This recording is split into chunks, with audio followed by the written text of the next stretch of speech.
Chronic obstructive pulmonary disease, or COPD, is a lung condition that affects around 24 million people in the United States, but very few people with it are receiving the help that they need. And here to tell us more about it and what we can do to manage it is Dr. David Menino. He is a COPD expert physician, and patient Sean Cummings. Great having both of you. Thanks for having us. Good morning. So, doctor, let's talk about this disease and why it's so important to raise awareness of this disease. Are people not getting the help they need because they don't know they have it, or just because they don't find the importance in it? Well, as you mentioned, although it's estimated that probably between 24 and 27 million people in the United States have COPD, not all of them have been diagnosed with it. Gotcha.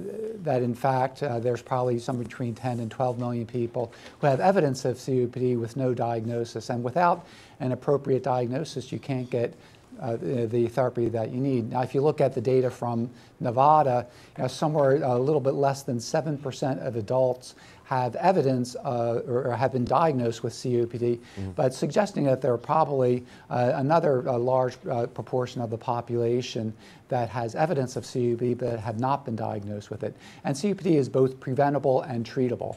Excellent. So we have different strategies both to reduce the risk factors for COPD, but also that once we establish that it is there, to treat it such that we can improve the quality of life of the disease in patients who have it. How can we be proactive in nipping something like this in the bud? Well, I think we can be proactive in a number of different ways. One is to really educate people. If they are having symptoms such as shortness of air, wheezing, or cough that are suggestive of COPD, that they need to be aware of that. And patients, as they get older, typically attribute these sort of symptoms to simply getting older, when in fact they may represent the early stages of COPD. And this is something where intervention can occur. Absolutely. Sean, when did you first learn that you had COPD? How did that whole thing go down? So I actually literally got the diagnosis 3 years ago, but I'd been showing symptoms for a couple of years before that, and that's the stuff that I'd want to tell your audience is, the same stuff that the doctor was talking about a few minutes ago. I'd go out for a run in the morning. I was pretty active, and I'd come home and I'd tell my wife, I go, the air is so heavy today, I just can't breathe. And she'd go, no, the air's totally fine, hon. There's something with you.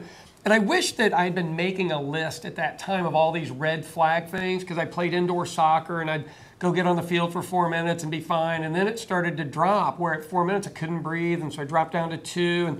And you know what I did? I just attributed it to being old. Yeah. The older you get, and I said that about everything now. So, I'd get done with something else and be exhausted on it. I'd say, oh, it's because I'm getting old. But the telltale signs are, like I'd cough all the time, and I'd cough up gross stuff, and then end up on antibiotics or steroids. And I wish I was dating that. I don't know how it works for you, but if I couldn't get into my regular doctor, I'd go to what's called a doc in the box, which are the retail doctor outlets. And so I didn't have a file because of that. So I wasn't marking, I had 4 infections this year, 6 infections this year, which would be a huge red flag for any doctor if you went to see him. So big thing I'd say, make a list, and when you go to the doctor and you get your 2 or 3 minutes, they need to be able to see a pattern, and then they might be able to help you with the diagnosis quicker. Absolutely. I think some people are almost afraid to say things to their doctor, but frankly, if you see stuff like that, just say it. I mean, you're paying them, you might as well see if they can help you. That's absolutely. Sean, that's a thing that is a thing that I say is you have to be 100% honest with your doctor. How much did you smoke? How many drugs did you do? What did you drink? What do you really eat? And how do you really exercise? Because I know I didn't give them the full blown, they'd say, hey, did you smoke? And I'd go, yeah, I quit 20 years ago. But I didn't say, hey, I smoked 3 packs of cigarettes a day back then. Oh, wow. Okay. Gotcha. So if we have a loved one that's that might be suffering from COPD, how can we get more information really quick? COPDfoundation.org is where to go. Don't just go on the internet and type in COPD. You'll scare yourself to death. COPDfoundation.org is the safest place to go for info. Absolutely. I find Google a great device, but not necessarily great for trying to diagnose your health. No. It's all bad. Yeah. Gentlemen, it's great having you. Thank you so much.